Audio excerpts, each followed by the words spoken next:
Hello दोस्तों, नमस्कार। मैं रत्नाकर सर आप सभी का टारगेट विद गुरुकुल चैनल में तहे दिल से स्वागत करता हूं। हम लोग क्लास 10th का पहला टॉपिक रासायनिक अपक्रिया एवं समीकरण टॉपिक को लेकर चल रहे थे, जिनमें आपको मैंने तीन क्लास में से प्रोवाइड करवा दिया गया था और तीन क्लास मैंने आपको इसमें जो पढ़ाया था तो मैंने विस्थापन अपक्रिया पूरा कंप्लीट करवा दिया था। समझ रहे बच्चे? तो विस्थापन अपक्रिया के बाद हम लोग अब उसी के आगे चल रहे, आगे बढ़ रहे हैं और देखते हैं विस्थापन अपक्रिया के बाद आगे क्या पढ़ना है। चलो बच्चे आओ देखिएगा। इसके बाद हम लोग को पढ़ना है ऊष्माक्षेपी अपक्रिया ना भैया। तो देखिएगा ऊष्माक्षेपी अपक्रिया क्या होता है, हमको ये समझना है ऊष्माक्षेपी अपक्रिया होता क्या है ना, क्योंकि हम लोग यहाँ तक पढ़ेंगे, इसी का कंटिन्यू हम आगे बढ़ते हैं। आज की क्लास में ये चैप्टर पूर्णतः क्या हो जाएगा, कंप्लीट हो जाएगा। तो देखिएगा ऊष्माक्षेपी अपक्रिया बेटा ऐसे अपक्रिया कहते हैं जब किसी दो या दो से अधिक अभिकारक को मिलाने पर, जब दो या दो से अधिक अभिकारक को मिलाने पर क्या हो, उसमें ऊष्मा उत्पन्न होने लगे। और जब उसमें ऊष्मा उत्पन्न होने लगती है तो उसी अपक्रिया को हम लोग क्या कहते हैं, ऊष्माक्षेपी अपक्रिया के नाम से कहते हैं, जानते हैं। जैसे इसके अगर आप लिखना चाहेंगे डेफिनेशन तो क्या लिखेंगे प्यारे, लिखेंगे जब दो या दो से अधिक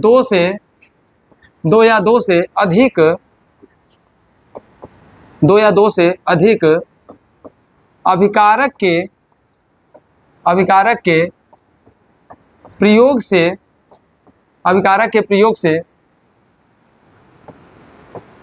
नया यौगिक के निर्माण के साथ साथ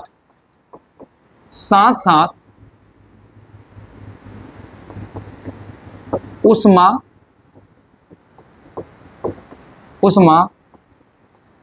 उत्सर्जित हो तो इसे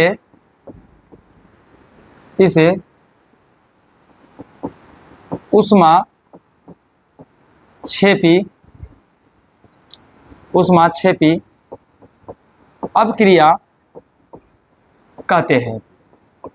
क्या कहते हैं प्यारे? तो हमने आपको समझाया कि जब दो या दो से अधिक अभिकारक का प्रयोग से नया यौगिक के निर्माण के साथ साथ अगर ऊष्मा का भी उत्सर्जित होने लगे बेटा, तो उसी को हम लोग क्या कहते हैं, ऊष्माक्षेपी अपक्रिया कहते हैं। जैसे बेटा इसका बेटा सबसे बेस्ट एग्जांपल जैसे हमारे पास है, जैसे अगर मान लीजिएगा हम लोग क्या ले लें बेटा, कैल्शियम कार्बोनेट ले लें। क्या ले लें? CaCO3। अगर ये ले लें बेटा, कैल्शियम कार्बोनेट हमारे पास हो, अब कैल्शियम कार्बोनेट को हम लोग क्या करें बेटा, जल के साथ। अब देखो बेटा जो कैल्शियम कार्बोनेट है ना, इस कैल्शियम कार्बोनेट को हम लोग क्या कहते हैं, तो इसे हम लोग क्या कहते हैं, तो ध्यान देना इसका नाम तो बेटा हमारे पास क्या है, कैल्शियम कार्बोनेट। क्या बोलते हैं? कैल्शियम कार्बोनेट बोलते हैं बेटा। इसे हम लोग कह सकते हैं बुझा हुआ चूना। क्या बोलते हैं बेटा? बुझा हुआ चूना। तो इसे बेटा हम लोग बुझा हुआ चूना बोलते हैं। तो जैसे इसको जल में डाल दोगे, तो जैसे जल में डालोगे तो जल मिलाने पर ये क्या होगा बेटा, ये ध्यान देना है। ये पहली बात तो कैल्शियम ऑक्साइड में बदल जाएगा। कैल्शियम ऑक्साइड में जिसे हम लोग कली चूना कहते हैं, बिना बुझा हुआ चूना कहते हैं। अब ये कैल्शियम ऑक्साइड के बाद इसमें CO2 भी क्या करेगा, निकलेगा, कार्बन डाइऑक्साइड बन जाएगा। ध्यान देना है, कार्बन डाइऑक्साइड। अब इसके अलावा बेटा इसमें ध्यान देना है ऊष्मा भी मुक्त होगा। क्या होगा? ऊष्मा। तो जिस रिएक्शन में करने पर हमको स्वतः उसमें ऊष्मा उत्सर्जित होने लगे, जिसमें ऊष्मा उत्सर्जित होने लगता है, तो उसी अपक्रिया को हम लोग क्या कहते हैं, ऊष्माक्षेपी कहते हैं। देखिएगा आप ऐसे समझ लीजिएगा, आप लोग घर में अपने पेंट करने के लिए चूना लाते होंगे ना मार्केट से खरीद के। तो जब चूना लाते होंगे तो चूना जैसे पानी भिगो देते हैं, तो कुछ देर बाद देखते होंगे पानी गर्म हो जाता है, उसमें से वाष्प निकलने लगता है। तो पानी कैसे गर्म हो गया? क्योंकि चूना जो आप चूना लाते हैं उसी का नाम बेटा क्या है, कैल्शियम कार्बोनेट है। और कैल्शियम कार्बोनेट को जैसे जल में अगर इसको आप घोलोगे, तो जल में जैसे घुलेगा तो घुलने के दौरान इसमें क्या होगा बेटा, ऊष्मा निकलने लगेगा। तो ऐसी क्रिया जिसमें ऊष्मा उत्सर्जित होने लगेगा, तो ऊष्मा उत्सर्जित होने लगेगा बेटा, तो ऐसे क्रियाओं को हम लोग क्या कहते हैं, ऊष्माक्षेपी अपक्रिया के नाम से जानते हैं। तो क्या आप ये बातें समझ गए बेटा? ऊष्माक्षेपी किसे कहते हैं? तो जब दो या दो से अधिक अभिकारक के प्रयोग से नए यौगिक के निर्माण के साथ साथ ऊष्मा उत्सर्जित हो तो उसे ऊष्माक्षेपी अपक्रिया के नाम से जानते हैं। जैसे बेटा आपको ये उदाहरण है, एक एग्जाम्पल हम लोग और देख लेते हैं। आइए जैसे देखिएगा हमारे पास एक एग्जाम्पल यहाँ बेटा और है। जैसे क्या है बेटा, CH4 है, CH4 और उसके बाद ऑक्सीजन है। जब हम लोग क्या करते हैं बेटा, देखो ध्यान देना, ये मेथेन है। ये क्या बेटा? मेथेन है। अब देखो बेटा मेथेन से कुछ क्वेश्चन बन सकते हैं, आप लोग याद कर लीजिएगा। मेथेन, मेथेन ध्यान देना बेटा, मेथेन हमसे पूछा जाए कहाँ से प्राप्त, कहाँ से इसका स्रोत है जो प्राप्त होता है, मेथेन का स्रोत, ये मेथेन जो है कहाँ से मिलता है बेटा। तो मेथेन के बारे में बेटा ध्यान देना है, धान के खेती में, धान के जो खेत होते हैं बेटा, तो धान के खेत देखेंगे नीचे जब धान खेत होता है पानी भरते हैं तो काई बन जाता है, तो काई के नीचे भी कौन से गैस का उत्सर्जन होता है बेटा, मेथेन गैस का होता है। या तो यहाँ बेटा ध्यान देना है दीमक, दीमक पाए जाते हैं, जहाँ भी दीमक पाए जाते हैं वहाँ भी कौन सी गैस निकलता है, तो वहाँ भी ध्यान देना बेटा मेथेन निकलता है। इसके अलावा जो देखो पशु, पशु पशु क्या करते हैं बेटा, जुगाली करते हैं, क्या करते हैं, जुगाली करते हैं। तो जो पशु जुगाली करते हैं तो देखोगे जो पशु होते हैं जुगाली करते हैं तो उनके अगल बगल से फेन निकलते रहते हैं, तो जो फेन निकलता रहता है वहाँ से भी कौन सा निकलता है बेटा, मेथेन निकलता है। इसके अलावा ध्यान देना बेटा सबसे बड़ा स्रोत हमारे पास क्या है, गोबर, तो जो गोबर होता है वहाँ से भी मेथेन निकलता रहता है। तो ये सभी स्थानों से ध्यान देना मेथेन निकलता रहता है, तो धान के खेत से भी निकलता है, दीमक जहाँ पाए जाते हैं वहाँ से भी निकलता है, पशु जो जुगाली करते हैं वहाँ से भी निकलता है, और गोबर से जना तो मेथेन गैस हमारा क्या होता है बेटा, निकलता है। तो जब मेथेन को ऑक्सीजन को उपस्थिति में जब रिएक्शन कराते हैं तो ये क्या बन जाता है बेटा, कार्बन डाइऑक्साइड बन जाता है, और प्लस थोड़ी मात्रा में क्या बनेगा बेटा, H2O बनेगा, जल बनेगा। और इसके साथ साथ इसमें भी क्या निकलता है बेटा, इसमें ध्यान देना क्या निकलता है, उष्मा, क्या निकलता है, उष्मा। तो देखो बेटा एक एग्जाम्पल हमारे पास ये भी है, इसमें भी बेटा क्या निकल रहा है, उष्मा निकल रहा है। तो जब ऐसी अपक्रिया जिसमें ध्यान देना उष्मा उत्सर्जित होने लगे, उष्मा निकलने लगे, तो उसी को हम लोग क्या कहते हैं, उष्मा क्षेपी के नाम से जानते हैं। ठीक है भैया, अगर बातें समझ में आ गया हो तो हम लोग आगे बढ़ते हैं। अब इसके बाद देखते हैं उष्मा शोषी क्या होता है। ठीक, आइए चलिएगा इसके आगे समझते हैं उष्मा शोषी बेटा। अब इसी के जस्ट अपोजिट बेटा, जब रासायनिक अपक्रिया करते समय जिसमें उष्मा देनी पड़े, रिएक्शन को कराने के लिए बेटा क्या करे, उष्मा देनी पड़े, ऐसी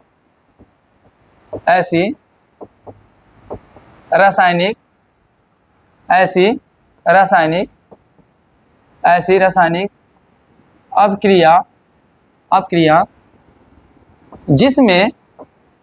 जिसमें उष्मा देनी पड़े, जिसमें उष्मा देनी पड़े उसको ध्यान देना बेटा। ऐसी रासायनिक क्रिया जिसमें उष्मा देनी पड़े उसे क्या कहते हैं, उष्मा शोषी क्रिया कहते हैं बेटा। जैसे आप देखेंगे, जैसे अभी सिल्वर क्लोराइड का मैंने आपको बताया था, वो भी एग्जांपल किसका बेटा, उसमें देखेंगे प्रकाशीय उष्मा देंगे तब जाके होगा। जैसे बेटा ध्यान देना है An2 नाइट्रोजन है बेटा, और क्या है, ऑक्सीजन है। अब इससे हमारा क्या बनता है, 2NO नाइट्रो ऑक्साइड, नाइट्रोजन क्या है बेटा, नाइट्रोजन ऑक्साइड है। तो देखेंगे नाइट्रोजन और प्लस ऑक्सीजन को जोड़ने के लिए यहाँ पर हमको ध्यान देना बेटा, जब इस तरीके से एरो बन जाए, ये एरो बन जाता है तो इसका मतलब इसमें क्या हुआ बेटा, उष्मा क्या हुआ, देना पड़ता है। या तो इसी रिएक्शन को जो बेटा मैंने यहाँ पे ये रिएक्शन लिखा है आपके सामने, इसी रिएक्शन को आप ऐसे भी लिख सकते हो, कैसे, N2O2 प्लस बेटा क्या लगा दो, उष्मा लगा दो। मतलब ये रिएक्शन कराते समय इसमें हम लोग क्या किए, उष्मा दिए हैं, तो उष्मा दिए हैं तो क्या बन गया बेटा, 2NO बन गया। क्या बन गया, 2NO बन गया। ध्यान देना अगर एरो के उस बाद उष्मा लगा है, उष्मा लिखा गया है, तो मतलब वहां उष्मा क्या हो रहा है बेटा, निकल रहा है। अगर एरो की इस तरफ लिखा हुआ है, अभिकारक में लिखा हुआ है, तो ध्यान देना उष्मा क्या हुआ है, देना पड़ा है। जैसे इस वाले में, इस वाले भाग को क्या कहते हैं बेटा, अभिकारक कहते हैं। क्या कहते हैं, अभिकारक कहते हैं। जबकि इस वाले भाग को हम लोग क्या कहते हैं बेटा, उत्पाद। तो एक बात यहाँ की पॉइंट ले सकते हैं, अगर क्या ले सकते हैं, अभिकारक प्लस उष्मा होगा, अगर अभिकारक प्लस उष्मा होगा बेटा तो उसे हम लोग क्या कहेंगे, तो उसे कहेंगे उष्मा शोषी। उसे क्या कहेंगे, उष्मा शोषी अपक्रिया। क्या कहेंगे बेटा, उष्मा शोषी अपक्रिया कहेंगे। और वही बेटा अगर इस तरीके से लिखा रहेगा उत्पाद प्लस उष्मा, मतलब उत्पाद की तरफ उष्मा निकल रहा हो, तो उसे बेटा क्या कहेंगे हम लोग, उष्मा क्षेपी अपक्रिया। क्या कहते हैं, उष्मा क्षेपी अपक्रिया। तो बात समझ पा रहे बेटा। तो ध्यान देना इसमें क्या कर रहा है, उष्मा हमको देना पड़ रहा है, किसको, 2NO को जोड़ने के लिए। तो जिसमें उष्मा देनी पड़े तो उसे हम लोग क्या कहेंगे, उष्मा शोषी। और जिसमें उष्मा निकले उत्सर्जित हो तो उसे क्या कहेंगे भैया हम लोग, उष्मा क्षेपी। बात क्लियर बच्चे? चलो, अगर बात क्लियर हो तो नोट डाउन कर लीजिए, फिर हम लोग आगे बढ़ते हैं। आइए देखिएगा, अब हमारे पास बेटा क्या है, उपचयन है ऑक्सीकरण अभिक्रिया। अब बेटा ध्यान देना है, ऑक्सीकरण अभिक्रिया मैं यहाँ पर समझिएगा बेटा, ऑक्सीकरण अभिक्रिया किसे कहते हैं, जिसे बेटा हम लोग इंग्लिश में क्या बोलते हैं, इसे ऑक्सीडेशन क्या बोलते हैं, इसका नाम क्या है, ऑक्सीडेशन। तो ध्यान देना बेटा, इसी को हम लोग ऑक्सीडेशन बोल सकते हैं। क्या बोल सकते हैं बेटा, इसी को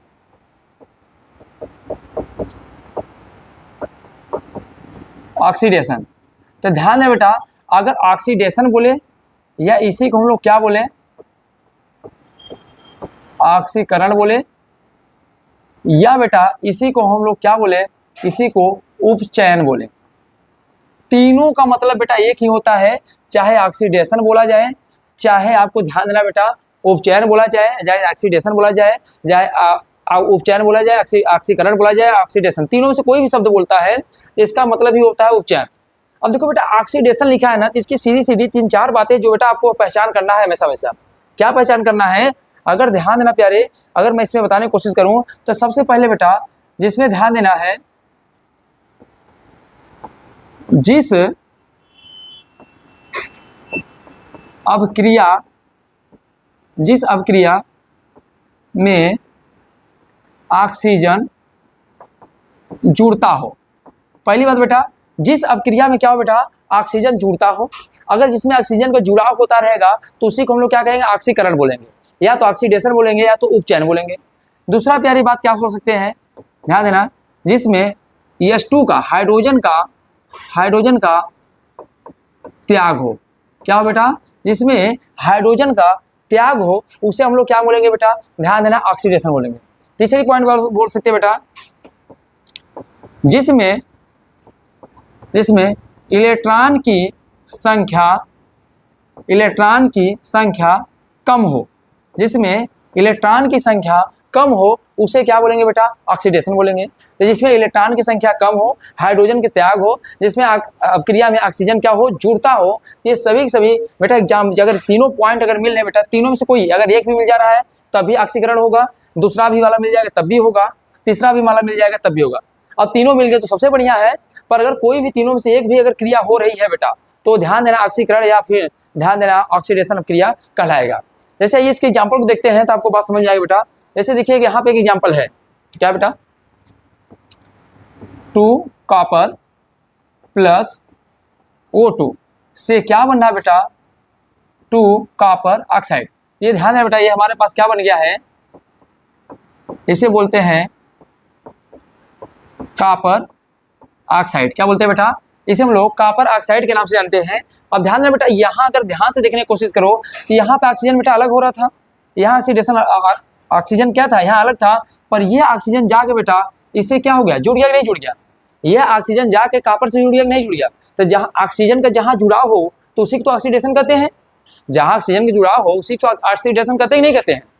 या जहाँ पर हाइड्रोजन का क्या बेटा त्याग हो जाए तब भी ऑक्सीडेशन होगा, या जहाँ इलेक्ट्रॉनों की संख्या में कमी आ जाए तब भी ऑक्सीडेशन हो जाएगा। तो बेटा ध्यान देना, तो यहाँ पे क्या हो रहा है, ऑक्सीजन जाके कॉपर से जुड़ रहा है, ऑक्सीजन कॉपर से जुड़ रहा है, तो यहाँ क्रिया कौन सी कर रही है बेटा, ऑक्सीडेशन का। क्या हो रहा है, ऑक्सीडेशन का। तो बस बेटा जहाँ ऑक्सीजन जाके जुड़े वहाँ पर आप बोल सकते हो बेटा ऑक्सीडेशन की क्रिया हो रही है, बस बहुत सरल है एकदम। अब बेटा पेपर में आता भी है बार बार ना, इसको ध्यान दीजिएगा। इसके अलावा बेटा अब अगला हमारे पास क्या है, अपचयन अभिक्रिया, जस्ट इसका उल्टा बेटा, इसको हम लोग क्या कहते हैं बेटा,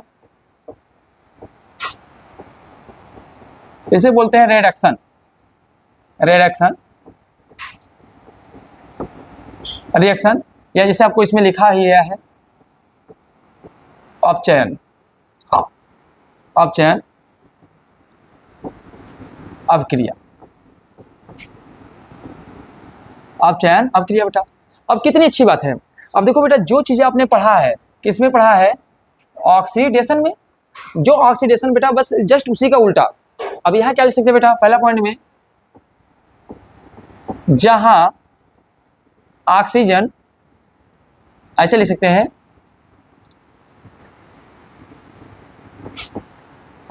जिस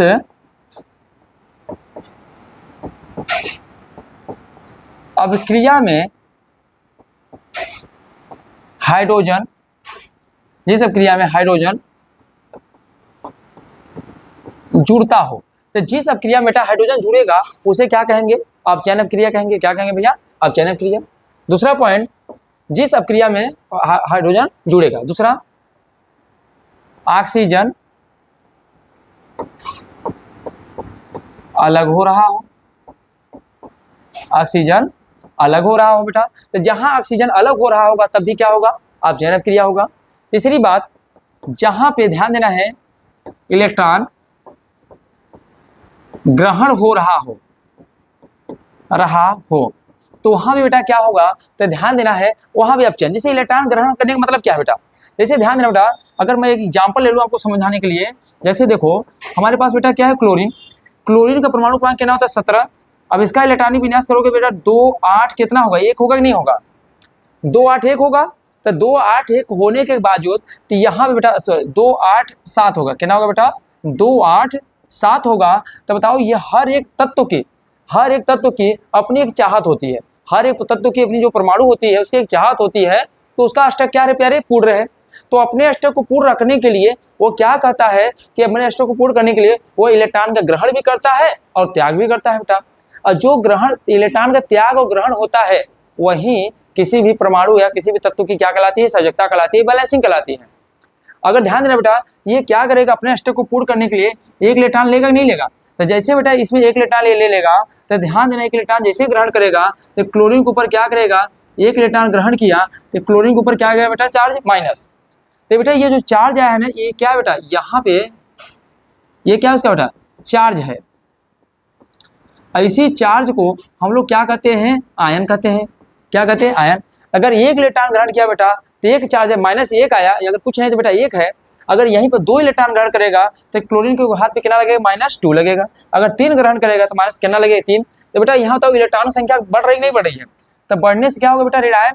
तो एक यहाँ बात और कर सकते हैं ना कि जिसमें बेटा क्या हो? ऋण आयन आवेश बढ़े। चौथा पॉइंट कर सकते हैं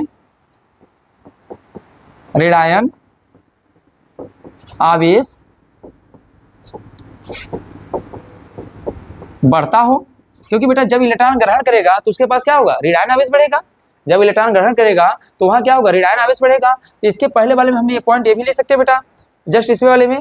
तो कह सकते हैं जब इलेक्ट्रॉन संख्या कम हो तो मतलब क्या करेगा बेटा? जैसे सोडियम को ले लो, सोडियम। तो यहाँ क्या बेटा? यहाँ कर सकते हैं उसी तरीके से धन आयन का मान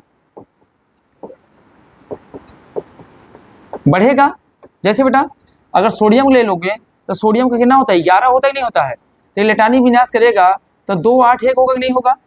तो ये क्या करेगा? अपने अष्टक को पूर्ण करने के लिए, इसके जस्ट पहले वाला 8 है तो अष्टक पूर्ण करने के लिए इस इलेक्ट्रॉन को वो क्या करेगा बेटा? त्याग करेगा। तो जैसे त्याग करेगा, सोडियम क्या किया? अपने एक इलेक्ट्रॉन को क्या बेटा? क्या किया? त्याग कर दिया। और जब एक इलेक्ट्रॉन को त्याग कर दिया तो सोडियम के ऊपर चार्ज क्या आ गया? प्लस का आ गया। और जो प्लस का आ गया इसे हम लोग क्या कहेंगे? ये भी तो बेटा चार्ज ही है, चार्ज है। इसी को बेटा हम लोग क्या बोल सकते हैं? आयन बोल सकते हैं।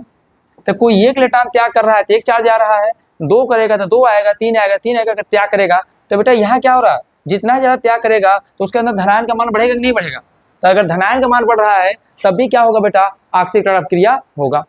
समझ रहे? तो जस्ट उसी तरीके से जैसे मैंने इसको समझाया आपको, यहाँ पे जिस तरीके से ऋण आयन आवेश बढ़ता है उसी तरीके से यहाँ पे ऋण आयन आवेश क्या होगा? बढ़ेगा। तो अगर बेटा इसमें चारों में से कोई भी गुण मिलेगा, चारों में से कोई भी गुण मिलेगा तो उसे हम लोग अब क्या कर सकते हैं बेटा? अपचयन अभिक्रिया। जिस अभिक्रिया में हाइड्रोजन जुड़ता हो, जिस अभिक्रिया में हाइड्रोजन जुड़ता हो, ऑक्सीजन अलग होता हो और इलेक्ट्रॉन ग्रहण कर रहा हो और ऋण आयन आवेश क्या हो बेटा? बढ़ रहा हो। अगर ये सारी बातें अगर जान लेना फॉलो कर रहा है तो आप आराम से उसे कह दीजिएगा वो अपचयन अभिक्रिया कहलाएगा। अब बात यहीं तो रुकेगी नहीं, अब हमको इस पे समझना है क्या प्यारे? उदाहरण। तो चलो एक उदाहरण इस पे देख लेते हैं कैसे क्या हो रहा है बेटा।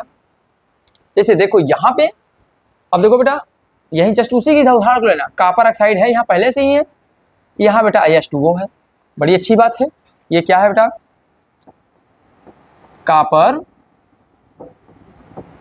ऑक्साइड। तो बेटा ये क्या है?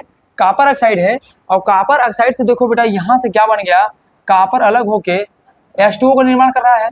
अब ध्यान देना बेटा, तो भले से कुछ भी हो, देखो इस अगर रिएक्शन को देखोगे तो यहाँ से यहाँ देखो इस घटने को, तो यहाँ से बताओ ऑक्सीजन अलग हो रहा है नहीं हो रहा है। अगर यहाँ से देखो बेटा तो ऑक्सीजन क्या हो रहा है, अलग हो रहा है। तो अगर ऑक्सीजन अलग हो रहा है तो इसे हम लोग क्या कहेंगे बेटा,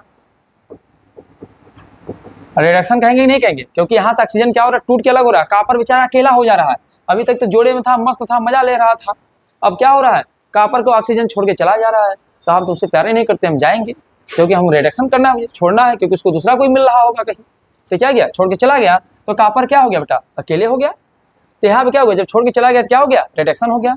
और दूसरी बात यहाँ से भी देख सकते हैं बेटा, हाइड्रोजन जाके क्या कर रहा है, ऑक्सीजन को यहाँ जोड़ भी रहा है, तो यहाँ से भी रिडक्शन देखने की प्रक्रिया को समझ सकते हैं। तो क्या बातें क्लियर बेटा, क्या आपको ये बातें क्लियर हो गया कि ऑक्सीकरण किसे कहते हैं और इसके साथ आपको अपचयन किसे कहते हैं, रिडक्शन किसे कहते हैं। तो बेटा अगर ये दोनों समझे रहोगे तो इसी के बाद जस्ट हम लोग समझने वाले हैं क्या, रेडॉक्स अपक्रिया। और रेडॉक्स अपक्रिया ना बेटा दोनों को मिलाकर ही बनता है रेडॉक्स अपक्रिया। अगर ऑक्सीडेशन पता होगा और रिडक्शन पता होगा तो इन्हीं का सम्मिलित रूप ही क्या कहलाता है, रेडॉक्स अपक्रिया। तो आपको ऑक्सीडेशन रिडक्शन इसलिए समझना होगा क्योंकि हमको समझना है क्या, रेडॉक्स अपक्रिया, इसलिए दोनों को पढ़ाया गया। समझ रहे बात को, नहीं समझ रहे? चलो आओ देखते हैं अगला। जैसे बेटा एक एग्जांपल आपको और मिल गया है, देखो यहां से भी ऑक्सीजन टूट के अलग हो रहा है, तो यहां भी क्या हो रहा है बेटा, यहां भी क्या हो रहा है,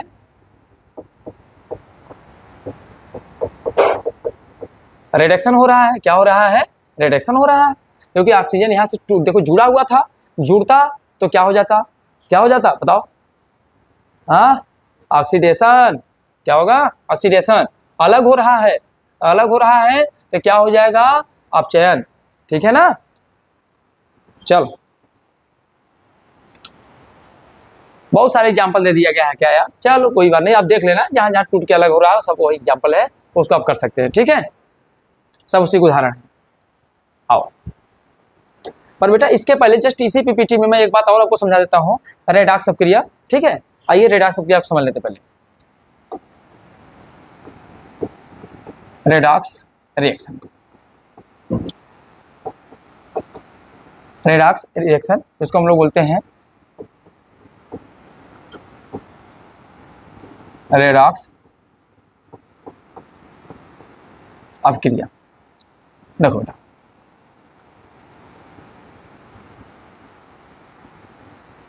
अगर हम लोग रेडॉक्स अपक्रिया के बारे में बात करेंगे तो रेडॉक्स अपक्रिया देखिएगा इसमें दो चीजें होगा बेटा, जिसमें एक ही रिएक्शन में दोनों होता है बेटा। क्या हो, एक ही रिएक्शन में दोनों चीजें हो रहा हो, जिसमें ध्यान देना बेटा,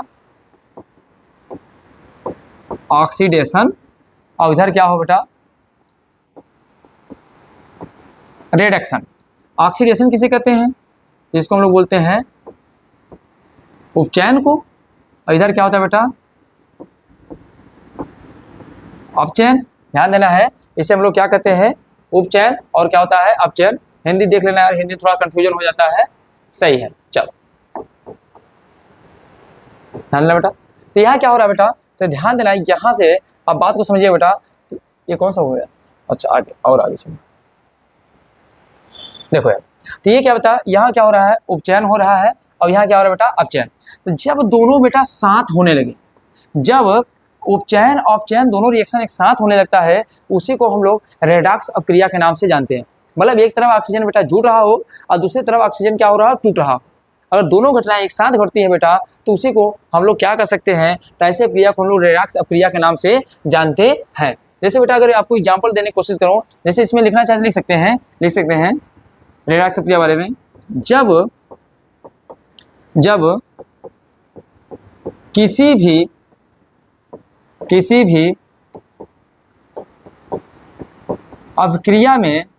भी अपक्रिया में अपचयन एवं उपचयन दोनों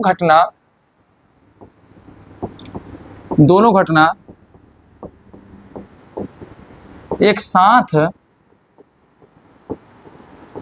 घटती है तो घटती है तो इसे रेडॉक्स ऑफ क्रिया कहते हैं। उसे क्या कहते हैं बेटा? अब यहाँ ये नहीं बता रहा हूँ आप उपचयन क्या होता है अपचयन, क्योंकि इसके बारे में डिटेल मैंने जस्ट इसके पहले वाले क्लास में बता दिया आपको, जस्ट इसके पहले वाले थ्योरी में बता दिया। तो जब किसी भी अपक्रिया में अपचयन उपचयन दोनों घटना एक साथ घटने लगती है तो उसी को हम लोग रेडॉक्स अपक्रिया के नाम से जानते हैं। अब इस वाले में इसमें भी देख लीजिए बेटा, इसमें देख लीजिएगा आप, यहाँ देख लीजिए, यहाँ पे आपको दोनों मिल जाएगा, इसी में देख लीजिए, इस एग्जाम्पल को देख लीजिए, जस्ट इसी में आपको दोनों मिल जाएगा। कैसे? देखो, जिंक ऑक्साइड प्लस बेटा हमारे पास क्या है? कॉपर है, प्लस यहाँ से ध्यान ना जिंक है और प्लस क्या है? कार्बन मोनोऑक्साइड है बेटा। अब यहाँ देखो बहुत अच्छे से बात आपको समझ आ जाएगी, यहाँ ऑक्सीजन जुड़ा हुआ है बेटा, यहाँ ऑक्सीजन जुड़ा हुआ है, यहाँ से ऑक्सीजन क्या हो रहा है? टूट रहा है। तो ऑक्सीजन यहाँ टूट के अलग हो रहा है, जब टूट के अलग हो रहा है तो टूट के अलग होगा तो उसे हम लोग क्या कहेंगे? रिडक्शन कहेंगे। क्या कहेंगे भैया? रिडक्शन कहेंगे, क्योंकि यहाँ देखो जिंक से ऑक्सीजन टूट के क्या हो रहा है? अलग हो रहा है, और जब अलग हो रहा है तो रिडक्शन होगा। और वही देखो कार्बन से बेटा, यहाँ कार्बन से देखो तो कार्बन में जाके ऑक्सीजन क्या हो रहा है? जुड़ रहा है। कार्बन से ऑक्सीजन क्या हो रहा है? जुड़ रहा है। तो बताओ ऑक्सीडेशन हो रहा है कि नहीं हो रहा? ऑक्सीडेशन क्या हो रहा है बेटा? ऑक्सीडेशन। तो बताओ एक ही रिएक्शन के अंदर दोनों घटनाएं घट रही हैं, और जब एक ही रिएक्शन के अंदर दोनों घटनाएं घटती हैं, ऑक्सीडेशन रिएक्शन दोनों होता है, तो उसी को बेटा हम लोग क्या कहते हैं? रेडॉक्स रिएक्शन के नाम से जानते हैं। बात समझ नहीं आ गया? देखो इसमें क्या हो रहा है? ऑक्सीजन टूट के अलग हो रहा है, तो ऑक्सीजन जहाँ टूट के अलग हो जाएगा उसे क्या कहेंगे? रिडक्शन।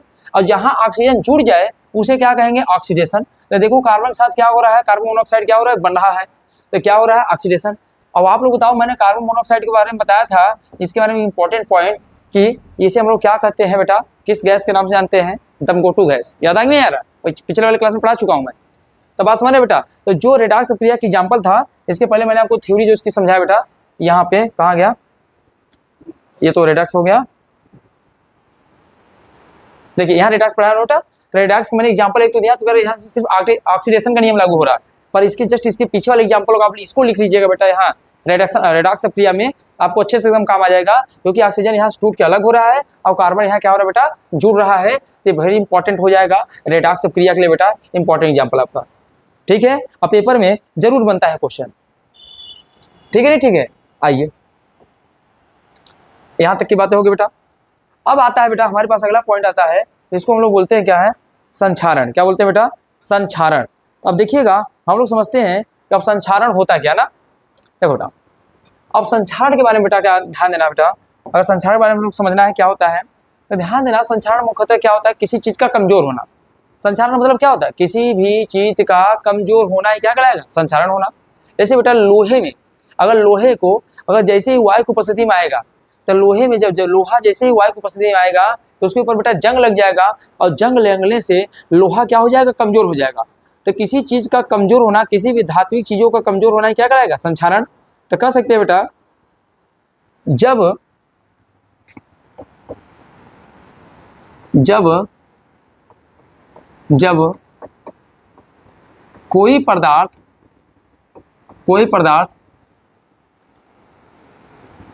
जब कोई पदार्थ नम वायु के संपर्क में आने पर, जब कोई पदार्थ नम वायु के संपर्क में आने पर उसमें जंग लग जाता है तो इस विधि को संक्षारण कहते हैं। बेटा ध्यान समझना है, क्या कहते हैं? जब कोई पदार्थ नम वायु के संपर्क में आने पर क्या होता है? उसमें जंग लग जाए। जंग जैसे बेटा अगर मैं आपको एग्जांपल लेता हूँ, जैसे यह फी है, लोहा है बेटा, लोहे को अगर ध्यान देना इसे खुले में रख देंगे, अगर खुले में रख देंगे तो जो नमी होता है उसमें H2O आ जाएगा। अब H2O होने के कारण ये बेटा Fe क्या हो गया? Fe ऑक्साइड बना लेगा। क्या बन जाएगा? Fe ऑक्साइड बनाएगा। इसमें Fe के एक साथ क्या हो जाएगा? आप ऐसे लिख सकते हैं, मान लीजिए ऐसे समझ लीजिएगा, जैसे मान लीजिए एग्जाम्पल में किसको लेते हैं बेटा हम लोग ऐसे, लोहा को। तो लोहा बेटा, यह ध्यान देना बेटा, यह जल के संपर्क में आने पर जंग लग जाता है। क्या होता है बेटा, तो ध्यान देना है, लोहा जो है यह जल के संपर्क में आने पर क्या होता है, जंग लग जाता है। इसीलिए बेटा ध्यान देना, क्वेश्चन बनेगा यदि लोहे में जंग लगता है तो लोहे का वजन बढ़ता है। अगर ध्यान देना है, अगर लोहे में जंग लगता है बेटा तो लोहे का वजन क्या हो जाएगा, बढ़ जाएगा, परंतु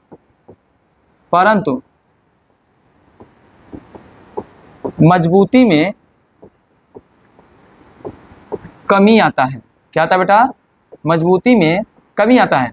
अब यहां से एक बात और बेटा, जब लोहे में जंग लगता है तो लोहे में जंग लगने से इसका रंग कैसा हो जाता है बेटा, इसका रंग ध्यान देना कैसा हो जाएगा, भूरा हो जाता है। कैसा हो जाता है, भूरा हो जाता है। तो जब भी लोहे में जंग लग जाता है तो लोहे में जंग लगने से इसका रंग कैसा हो जाएगा, भूरा हो जाएगा। किसका, लोहे का रंग।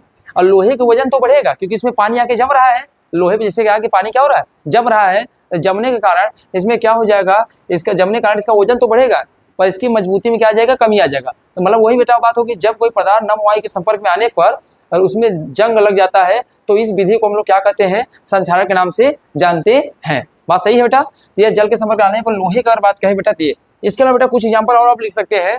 जैसे ध्यान दें बेटा, अगर लोहा में या फी में अगर जंग लगता है तो उसका रंग अगर पूछा बेटा कैसा हो जाता है, तो कैसा हो जाएगा, भूरा हो जाएगा। कैसा हो जाएगा, भूरा हो जाएगा।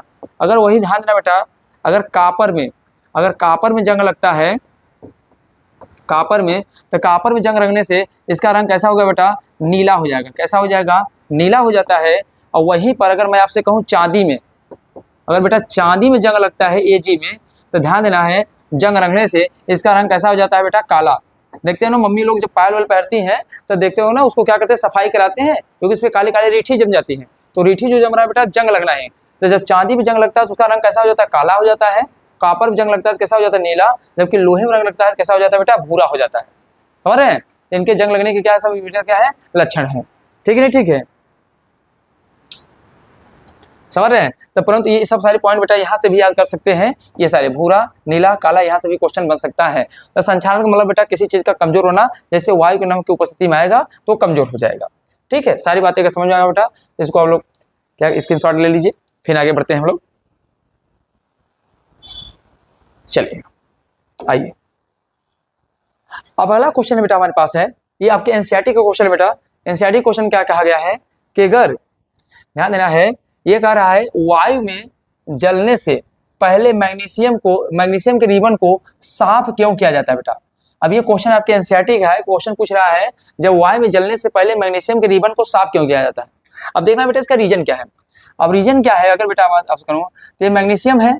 तो जब मैग्नीशियम कह रहा है मैग्नीशियम के जलने से पहले इसे मैग्नीशियम रिबन के संपर्क क्यों साफ क्यों किया जाता है, जो मैग्नीशियम के रिबन होते हैं इसको रगड़ के तब उसे काम किया जाता है। तो बेटा ध्यान देना है, इसे क्यों, तो इसे वायु में जलने से पहले से साफ क्यों किया जाता है, इसके पीछे रीजन क्या बेटा कि मैग्नीशियम जो खुले में रखा जाता है तो ये बेटा क्या करता है, ऑक्सीजन से क्रिया कर लेता है और क्या बना देता है, मैग्नीशियम ऑक्साइड। क्या बना देता है बेटा, मैग्नीशियम ऑक्साइड बना देता है। तो मैग्नीशियम ऑक्साइड बनने के कारण तो कह सकते हैं इस मैग्नीशियम के ऊपर ऑक्सीजन के क्या चढ़ जाते हैं, परत चढ़ जाते हैं। अब ये परत इतने मतलब कि ये परत जो होते हैं ये क्या करते हैं, जलने से क्या करते हैं, रोकते हैं। जब मैग्नीशियम क्या होता है, मैग्नीशियम के ऊपर क्या हो जाता है, ऑक्सीजन का लेयर बन जाता है। अब ऑक्सीजन का लेयर बनने के कारण ये क्या करता है, जो जलने से क्या करता है, अवरोध उत्पन्न करता है, जलने से क्या करता है, रोकता है। तो रोकता है, तो इसीलिए जब मैग्नीशियम को जलाना होता है तो मैग्नीशियम को पहले क्या करते हैं बेटा, खूब ऐसे रगड़ लेंगे। तो रगड़ लेंगे तो जो ऑक्सीजन वाला लेयर है इस पर से क्या करेगा, छूट जाएगा। और जब छूट जाएगा तो आसानी से क्या होगा, जल जाएगा। क्या कहा मैंने, अगर जब मैग्नीशियम ऐसा होता है जब ऑक्सीजन के संपर्क में आता है तो इस मैग्नीशियम के ऊपर क्या हो जाता है, ऑक्सीजन का लेयर बन जाता है। अब ये जो लेयर बना हुआ होता है, तो लेयर बनने के कारण ये क्या होता है कि जब इसको जलाओगे तो ये क्या करेगा, विरोध करेगा, जलबई नहीं करेगा, क्योंकि लेयर बना होता है, ये कठोर होता है, थोड़ा सा मजबूती आ जाता है और जलने से क्या करता है, अवरोध करने लगता है। इसी कारण उसे क्या करते हैं हम लोग, मैग्नीशियम को पहले रगड़ लेंगे, रिबन को रगड़ने से क्या होगा, उसमें ऑक्सीजन वाला लेयर खत्म हो जाएगा और जब जलाओगे तो तुरंत क्या होगा, जल जाएगा। बात समझ नहीं समझ रहे? अरे यार समटू ऐसे समझ लो, जब देखे तो हो ना कभी कभी, जैसे माचिस नहीं जलता है, अगर खुले में से रखा होता है उसमें ओस पड़ने के कारण, नमी होने के कारण, देखते उस पर जो ऊपर वाला रोगन होता है, लाल फास्फोरस होता है, वो सूख जाता है, मतलब गीला टाइप हो जाता है। हम लोग उसे क्या करते हैं, ऐसे खूब रगड़ते हैं, रगड़ने के बाद उसके अंदर हीट आएगा, तो हीट होने से उसके अंदर नमी जो होगी मुक्त हो जाएगी, बाहर हो जाएगी, और जिसे बाहर होगी तो क्या होगा, फिर से सही हो जाएगा, फिर जलाओगे माचिस तुरंत जल जाता है। तो सेम टू सेम यहाँ ऐसे कर सकते हैं, अगर इसको लिखना चाहे लिख सकते हैं। अगर पूछा जाए वायु में जलने से पहले मैग्नीशियम के रिबन को साफ क्यों किया जाता है, तो क्यों किया जाता है बेटा, इसका आंसर लिखेंगे, इसका उत्तर लिखेंगे आप लोग। उत्तर क्या होता है, इसका उत्तर लिखेंगे क्योंकि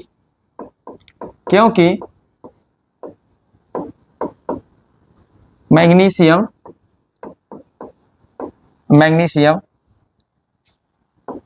वायु के संपर्क में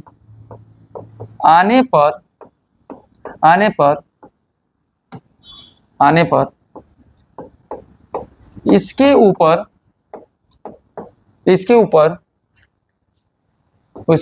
एक परत का निर्माण हो जाता है, जो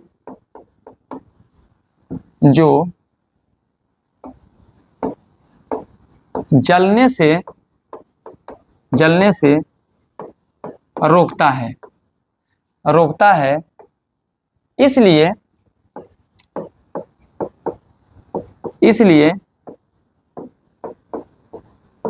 मैग्नीशियम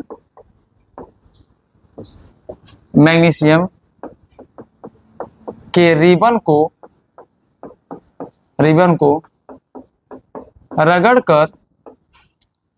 रगड़कर जलाया जाता है।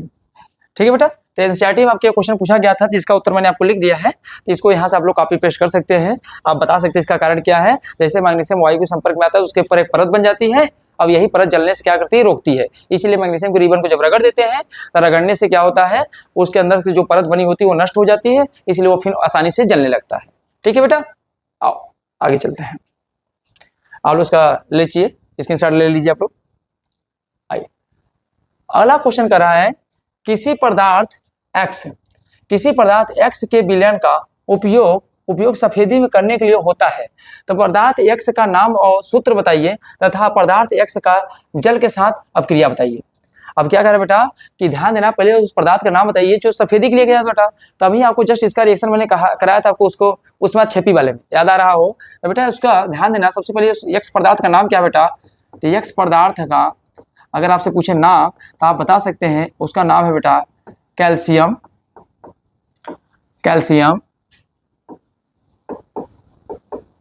कार्बोनेट।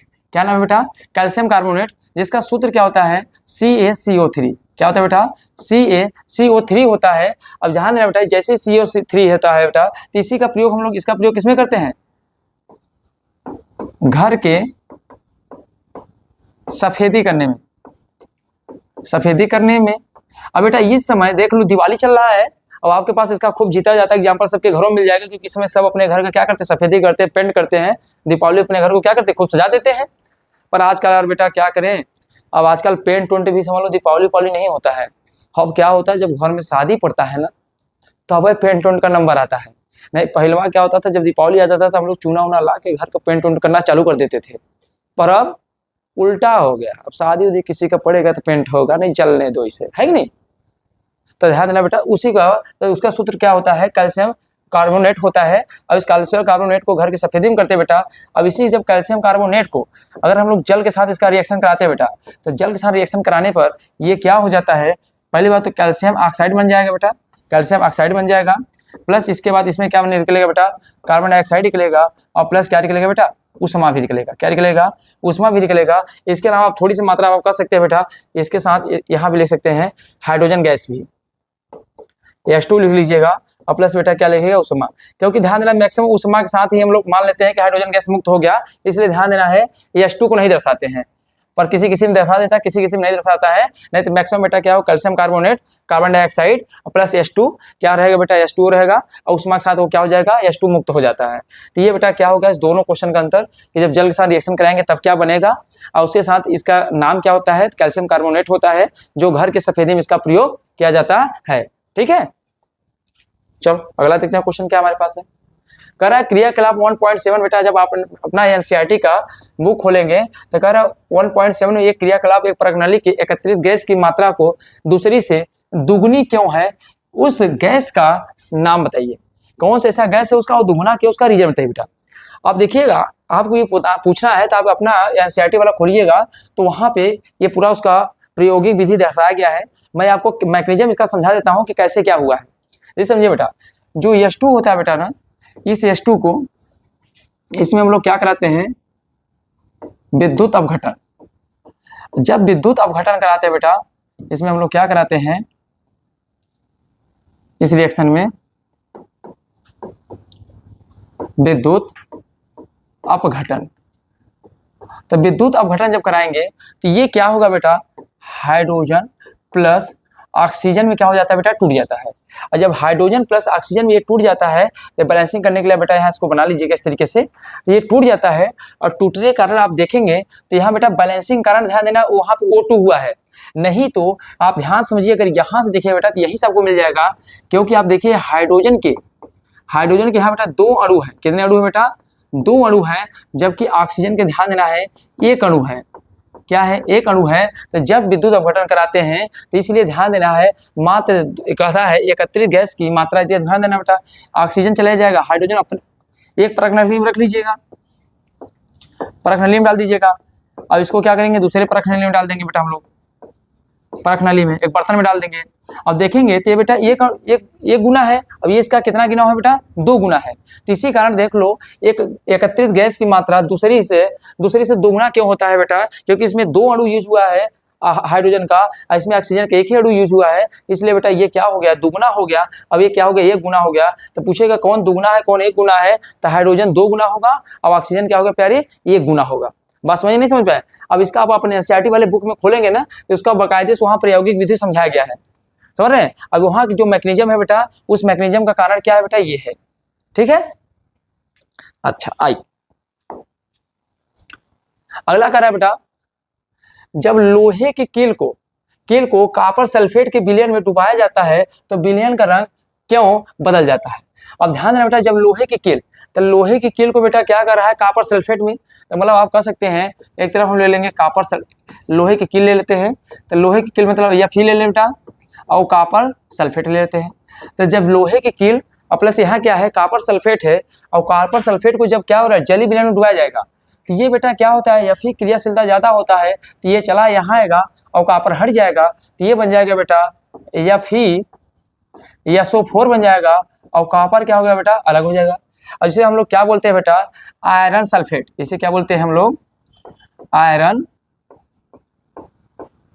सल्फेट बोलते हैं। अब ये आयरन सल्फेट का जो रंग होता है बेटा वो कैसा होता है? सफेद रहता है। कैसा रहता है? सफेद हो जाता है। इसीलिए बेटा उसका रंग भी बदल जाता है। इसका ये बेटा क्या है? ये बेटा हमारे पास क्या है? कॉपर सल्फेट है। क्या है? ये कॉपर सल्फेट है और कॉपर सल्फेट का रंग कैसा होता है बेटा? भूरा होता है। कैसा होता है? भूरा। तो ये भूरा से कैसा हो जाएगा? सफेद हो जाएगा। क्यों हो जाता है? क्योंकि Fe इसके साथ चला जाएगा, Fe जाएगा तो Fe इसका रंग कैसा कर देता है बेटा? सफेद कर सकता है और कॉपर क्या हो जाएगा बेटा? अलग हो जाएगा। समझ रहे हैं? तो जब लोहे की कील को कॉपर सल्फेट के विलयन में डुबाया जाता है तो विलयन का रंग क्यों बदलता है? क्योंकि बेटा ये अभी कॉपर सल्फेट के साथ था, जो सल्फेट था वो कॉपर के साथ था, पर बेटा यह क्रियाशीलता कारण Fe आ जाएगा सल्फेट के साथ और कॉपर को अलग कर देगा। तो Fe जब बेटा आएगा तो रंग में भी परिवर्तन कर देगा, इसलिए इसका रंग कैसा हो जाएगा बेटा? सफेद हो जाएगा। आई बात क्लियर बेटा? अब यहाँ से बेटा ये पॉइंट इसमें और छूट गया है जिसको आप लोग बोलते हैं विकृति गंधिका। तो आइए उसको भी समझ लेते हैं। इसके बाद आपका ये चैप्टर क्या हो जाएगा बेटा? समाप्त हो जाएगा। तो हेडिंग बनाएंगे समय बेटा विकृति गंधिका।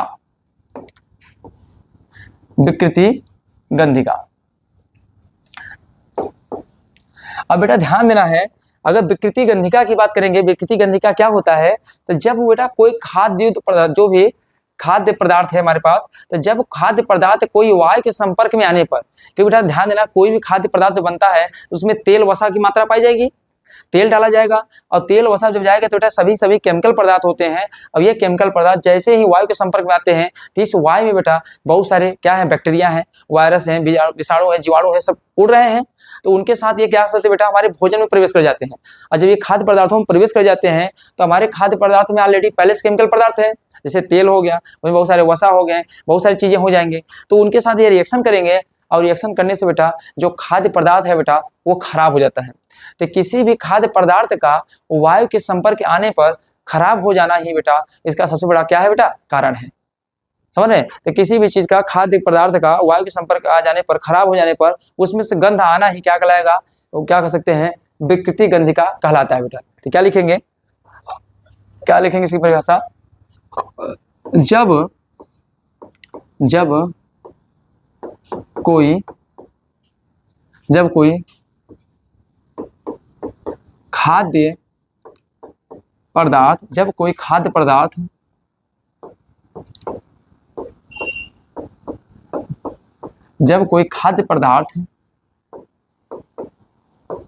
वायु के संपर्क में आता है तो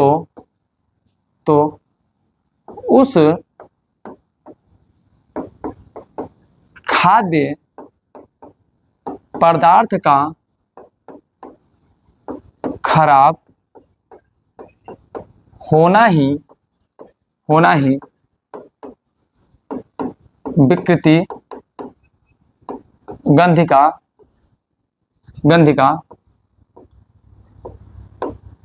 कहलाता है। क्या बात समझ आए बेटा? जब कोई खाद्य पदार्थ तेल वसा वाला वायु के संपर्क में आता है तो उस खाद्य पदार्थ का खराब होना ही क्या कहलाएगा, विकृति गंध, मतलब उस खाने के अंदर से गंध आने लगेगा। जैसे आप खाना देखिए बना के छोड़ देते हैं तो उसमें देखा सुबह तक देखेंगे तो खाना क्या हो जाएगा, खराब हो जाएगा। और जितना ज्यादा तेली मसाला वाला चीज होगा वो देखो बहुत ही कम समय तक चल पाएगा, और जो बहुत ही नॉर्मल होगा तो खाना लंबा समय तक सही रहेगा, जल्दी खराब नहीं होगा। पर कोई खाद्य पदार्थ जिससे ज्यादा तेल मसाला का यूज कर दिया गया है तो बेटा वो खाना बहुत जल्दी क्या हो जाएगा, खराब हो जाएगा, क्योंकि जैसे वायु संपर्क में आएगा तो उसमें बहुत सारे जेम्स वायरस, बैक्टीरिया, वायरस उसके अंदर एंटर कर जाएंगे और रिएक्शन करके उसे क्या करेंगे बेटा, खराब कर देंगे। बात समझ रहे बेटा? इसीलिए बेटा ध्यान देना, इसके एग्जाम्पल बेस्ट है, इसीलिए ध्यान देना बेटा, जितने भी जैसे चिप्स, जो चिप्स के पैकेट होते हैं बेटा, जो चिप्स के पैकेट होते हैं,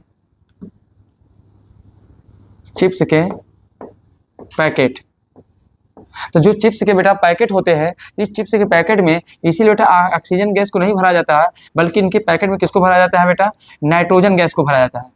गैस को भरा जाता है। क्यों भरा जाता है बेटा? कि नाइट्रोजन बहुत ही क्या होता है, क्रियाशील नहीं करता है, और इसलिए जो चिप्स में जो खाद्य पदार्थ होते हैं वो लंबा समय तक सुरक्षित रहते हैं बेटा। तो नाइट्रोजन का ही प्रयोग करते हैं, जैसे चिप्स हो गया, जितने भी ध्यान देना बेटा, जितने भी पैकिंग वाले चीज आते हैं खाने वाले, उन सभी में कौन सा गैस भरा जाता है बेटा, नाइट्रोजन का। अच्छा, इसी नाइट्रोजन का गैस ध्यान देना है वायुयान के टायरों में भी भरा जाता है। अगर इस नाइट्रोजन गैस की बात करेंगे बेटा तो ध्यान देना है वायुयान के टायर में भरा जाता है। इसके पहले बेटा ध्यान देना, जो बल्ब होता है, अभी आपको फिजिक्स में पढ़ाऊंगा, जो बल्ब होता है तो पहले बल्ब में बेटा ध्यान देना आर्गन और प्लस ध्यान देना नियान भरा जाता था, आर्गन और नियान भरा जाता था। पर जो नाइट वाले बल्ब होते हैं, नाइट बल्ब जो होते हैं बेटा, तो नाइट बल्ब में ध्यान देना क्या भरते हैं, नाइट्रोजन भरते हैं, क्योंकि वो ठंडा करता है। तो नाइट बल्ब में भी ध्यान देना नाइट्रोजन भरते हैं, और उसके अलावा बल्ब में आर्गन और नियान भी भरते हैं। और ध्यान देना सर्वाधिक वातावरण में पाए जाने वाला गैस भी कौन सा बेटा, ध्यान देना है कह सकते हैं 79% सिर्फ वायुमंडल हमारे कौन पाया जाता है, नाइट्रोजन पाया जाता है। ठीक है, और ध्यान देना बेटा, इसी नाइट्रोजन से कह सकते हैं पादप के अंदर ध्यान देना है प्रोटीन का निर्माण होता है, प्रोटीन का निर्माण। अगर आपसे पूछेंगे कोई भी पेड़ पौधे के अंदर पेड़ पौधे के अंदर प्रोटीन कैसे बनता है, तो प्रोटीन बनने के लिए बेटा क्या होना चाहिए, नाइट्रोजन का होना चाहिए बेटा। तो आज हमने बेटा आपका जो फर्स्ट लेसन चल रहा था, उस फर्स्ट लेसन में जितनी भी बातें थे बेटा, उन सारी बातों को हमने क्या किया है, एक एक करके सब कुछ आपको मैंने पढ़ा दिया बेटा। इसमें ऐसा कुछ भी नहीं बचा है जो आपके फर्स्ट लेसन में बचा हो। अब इसके बाद आप एनसीईआरटी की अपनी बुक पढ़िएगा, इसके द्वारा जो भी अब तक के बोर्ड में आए हुए क्वेश्चन होंगे बेटा। अच्छा, ये जो मैं टॉपिक आपको ले चल रहा हूँ बेटा, इस बात को एकदम बखूबी ध्यान देना बेटा। ये टॉपिक हमारे ध्यान देना है, ये दोनों राज्य के लिए बेटा काम करेगा, जहां जहां आएगा उन सभी जगह काम करेगा। इसके अलावा ध्यान देना बेटा, ये बिहार बोर्ड के बच्चे जो हैं, बिहार बोर्ड के बच्चे जो हैं, बिहार बोर्ड के जो बच्चे हैं, इसके अलावा बेटा जो हमारे पास क्या है, यूपी बोर्ड के बच्चे हैं, यूपी बोर्ड के जो बच्चे हैं। तो बिहार बोर्ड के बच्चे की बात करूँ या बेटा यूपी बोर्ड के बच्चे की बात करूंगा, ये दोनों में बेटा सिलेबस क्या है, सेम है, और दोनों में ही बेटा ये ध्यान देना है कि क्वेश्चन आएंगे, तो दोनों में आएंगे, दोनों का सिलेबस सेम है। तो बिहार बोर्ड के बच्चे इस क्लास को देख सकते हैं और यूपी बोर्ड के बच्चे जना देख ही सकते हैं, ठीक है। इसके बाद जस्ट मैं अगला चैप्टर आपको लेके आऊंगा, अम्ल लवण क्षार, जो एक ही क्लास में पूरी चैप्टर को मैं खत्म कर दूंगा, ठीक है। तो यहाँ तक की बातें बेटा अगर समझ में आ गया तो नोट्स अच्छे बनाइएगा। अगर क्लास आपको अच्छा लग रहा हो तो शेयर करिएगा, और जो भी कमियां हो, जो भी समस्या आपको लग रहा हो, जहाँ बातें ना समझ आ रहा हो, तो कमेंट के माध्यम से बताने का प्रयास करिएगा। फिर मिलते हैं नेक्स्ट वीडियो में, तब तक के लिए आपको जय हिंद, जय भारत।